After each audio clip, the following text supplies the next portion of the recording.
حضرت امام مالک رحمۃ اللہ علیہ سے پوچھا گیا کہ اے ابو عبداللہ، میں احرام کہاں سے باندھوں؟ امام مالک رحمۃ اللہ علیہ نے فرمایا ذوالحلیفہ سے، جہاں سے رسول اللہ صلی اللہ علیہ وسلم نے باندھا۔ اس آدمی نے کہا میں مسجد نبوی میں روضہ رسول کے قریب سے باندھنا چاہتا ہوں۔ امام مالک رحمۃ اللہ علیہ نے فرمایا ایسا مت کرنا، مجھے تمہارے فتنہ میں مبتلا ہونے کا ڈر ہے۔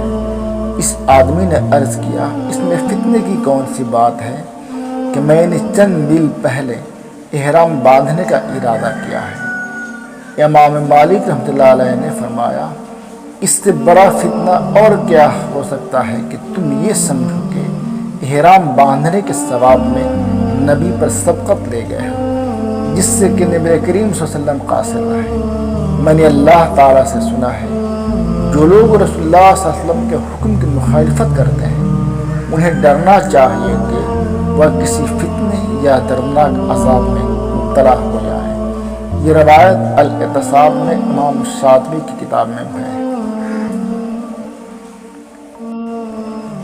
اسلام دین فطرت ہے۔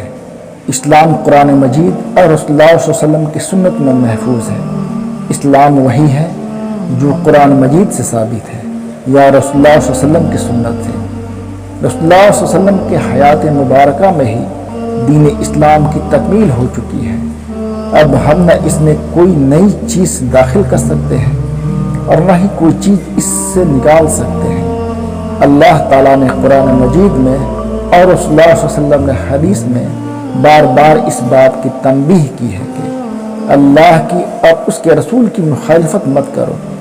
ہمارے نبی کریم صلی اللہ علیہ وسلم نے بدعت کرنے سے سختی سے منع کیا ہے اور سنت پر عمل کرنے کا حکم دیا ہے۔